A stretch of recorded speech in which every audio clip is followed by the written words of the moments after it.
This is CBS News Bay Area with Juliette Goodrich. Hello, I'm Sarah Donchi in for Juliette tonight. APEC officially kicks off tomorrow, and there are plenty of signs already up warning about closures.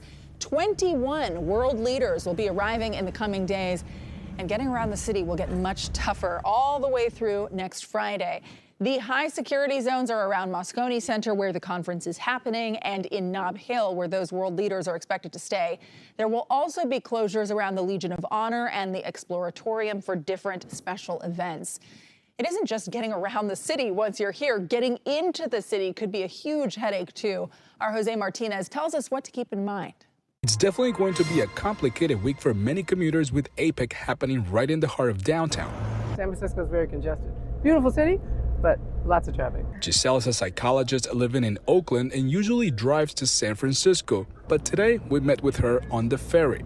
I travel intermittently across the bay, and I didn't want to drive today because I knew about APEC. So that's exactly why I took the ferry. She tells me that it's probably the best alternative if you want to avoid a headache, knowing that there are going to be many closures all over, not only near the Moscone Center. So as beautiful as it is, crossing the Bay Bridge might be a hassle. And just for a few dollars, you can ride the ferry, enjoy the view, and avoid all the traffic heading towards the city.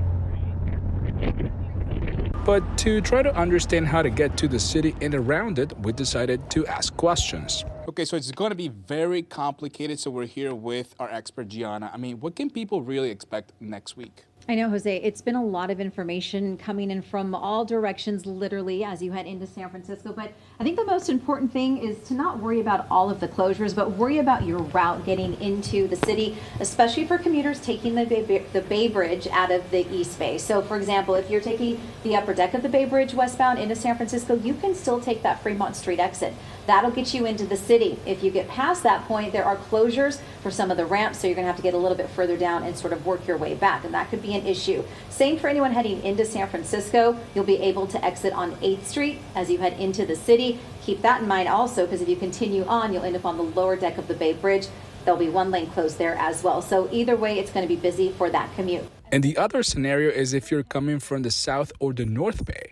If you're headed northbound 101 for your morning commute and you typically take 101, you'll have options when it comes to Caltrain and BART. All will be running on a regular schedule. That will get you into the city and probably a little bit easier than driving. So that will get you through that area near Moscone Center a little bit easier, especially taking BART. If you're coming out of the North Bay, SF Bay Ferry will have ferries running into San Francisco. So public transit is really going to be your best friend. And it's all about paying attention to SFMTA because it's a changing situation as Secret Service will keep updating all security measures, like changes on the Bay Bridge. The right lane westbound and the left lane eastbound will shut down from November 14 at 5 a.m. to November 17 at 9 p.m. So Gianna's recommendation is? I honestly think BART is going to be the easiest. It's the one system that will connect you from Caltrain on the peninsula side, and if you're coming from the South Bay, you could take VTA to Caltrain, connect to BART, right into San Francisco. Montgomery is the closest station to Moscone Center, so if you work in and around that area, that's going to be your route. If you're coming, say, from the East Bay, you've got the connections there too, like say from all the way out of Hayward, Berryessa, Fremont. That'll get you into San Francisco also. So even though there are going to be some inconveniences, Giselle tells me she's hopeful that this event will be a positive thing for San Francisco, so she's willing to face the challenges. Yeah, I think it's great, you know. I think it's a good thing. I think it's great that Biden is coming. I'm a Biden person, no matter what anybody else says these days. I think he's doing a great job. And it'd be interesting to see what happens with he and Xi and everything else, all the other people that are coming. But I think it's good that it's being held here. I'm sure there's going to be incredible security, so that's really good. And yeah, I think it highlights, you know, the Bay Area and San Francisco. And you're looking at Mission Street and 4th Street, one of the first areas impacted by APEC. That's going to start next week. And like Gianna said, this is going to be your best friend, your phone. You'll have to go to sfmta.gov so you can stay updated on all the closures and how they're going to affect you starting Monday. So all eyes are going to be on this high-stakes meeting between President Biden and Chinese President Xi Jinping, which will happen during APEC next Wednesday. The president's staff says the talks are a positive sign for U.S.-China relations after months of friction. Topics up for discussion could include the wars in the Middle East and Ukraine, fentanyl production, and even election meddling. More than 20,000 people are expected to come to town, and the city has been doing everything it can to seize the opportunity to show itself off, including cleaning up streets and adding some color to tourist destinations. Like in North Beach, crosswalks are painted in the colors of the Italian flag, and in Chinatown, they're decorated with blue clouds. Another big draw will be the Chinatown night market. It kicked off tonight. You could see the row of vendors from the air. Betty Yu is there in the middle of it all. Betty, you've covered so many events in Chinatown and stories in general, but a lot of these fun events. How does this one compare?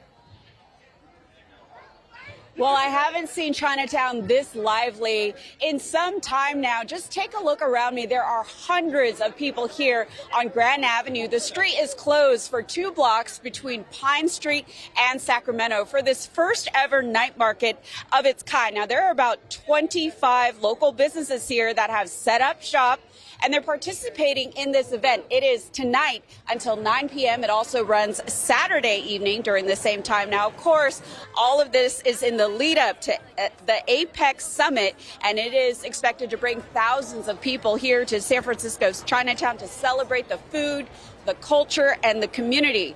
Be Chinatown, the organization, which is made up of local merchants and community leaders and residents, they organized this first ever event to showcase all that Chinatown has to offer. Earlier, I spoke with locals and tourists alike. It's beautiful. Goodness, this is wonderful. Do you feel that you are in contact with a new culture? For me, and it's unbelievable the way that you can interact with people, the food, the tea. This is so beautiful. We need more of this. This is what San Francisco is really about.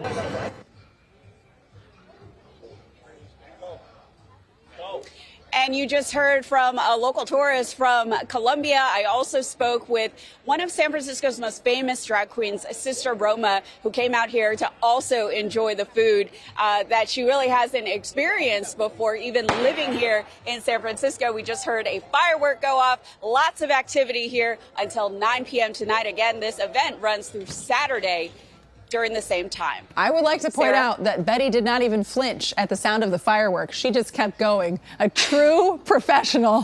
Thank you so much for doing your job and having a great time, hopefully, behind the scenes, Betty. Thanks. For more information on the meeting of world leaders for APEC and the ever-changing street closures and all of the disruptions, head to KPIX.com. So much helpful information for you there. Now we want to turn to a police chase that led to a manhunt in the East Bay this afternoon. Oakland police say they actually saw an armed carjacking in the Melrose neighborhood, sent their helicopter after a Dodge Durango. We saw that stop in Union City around 1:30. All these people jumped out of the car, ran through a neighborhood and into a house. That's where police from Hayward and Union City made 4 arrests, they say. At one point, we saw some people getting into a scuffle with the cops. Unclear if those were the suspects or somebody else. We did see at least one person handcuffed and later released. You are looking Lively. All right, we better look lively. The cameras are on, Matt. The 49ers are trying to end this 3-game losing streak on Sunday that I think caught a lot of people off guard. Definitely. And it sounds like they're hoping that they're going to get a little bit more help now. Yeah, the good news for not only the 49ers, but also fantasy footballers, Deebo Samuel will return Sunday in Jacksonville. That's huge. However, offensive tackle Trent Williams is real questionable to play, according to Kyle Shanahan, with an ankle injury that has kept him out the last 2 games. Now, a key for this for San Francisco to end the 3-game losing streak, it's going to be to limit the turnovers. After having only 1 giveaway in the first 5 games, Brock Purdy has turned it over 6 times in the last 3. And 2 weeks ago, after the loss to Cincinnati, Purdy actually owned up to the mistakes in front of the entire team. I just wanted the team to know and hear from my own mouth, face to face, like, I got to be better. You know, I own up to the mistakes that I made, and certain points in the game, I have to be smart with the ball. You know, the quarterback is one of the most trusted guys in the organization because we get the ball in our hands every play to make a decision. So just owning up to that and understanding that I have to be better. So just telling the guys that. It just came from the heart, and that was it. This is going to be a huge prove-it week. It was probably good for the Niners that they had the bye week. They could refresh, but that meant almost 2 weeks off of football for the critics to just come pounding down on the Niners. So time to shut them up. It's nice to see somebody take ownership and leadership, For though. sure. That's not always true in any field, not just in sports, and so that was a classy move. And for a 20-something-year-old quarterback in his second year. We don't hear about this too often these days. A North Bay Transit agency is seeing success even after the pandemic. Sonoma Marin Area Rail Transit has broken ground on a second Petaluma station, Petaluma North, near Pengrove. Right now, the line runs from the Larkspur Ferry to Sonoma County Airport, and 3 more stations will extend all the way to Cloverdale. The North Bay never got BART, but SMART opened in 2017 and continues to gain riders. Ridership is now above levels they saw in 2019, well before COVID. SMART says from August 2019 to August of this year, ridership is up 10%. Marin never got BART, and so this is finally a good alternative. It's very reliable, and it's very smooth, and you could easily fall asleep. That is nice to hear. Sounds like a relaxing ride. Okay, so from BART to SMART. SMART says a combination of summer programs and fall commuters help with their recovery. Thank you for watching. The news continues at 8 on PIX Plus or 44 Cable 12. We'll see you here at 11.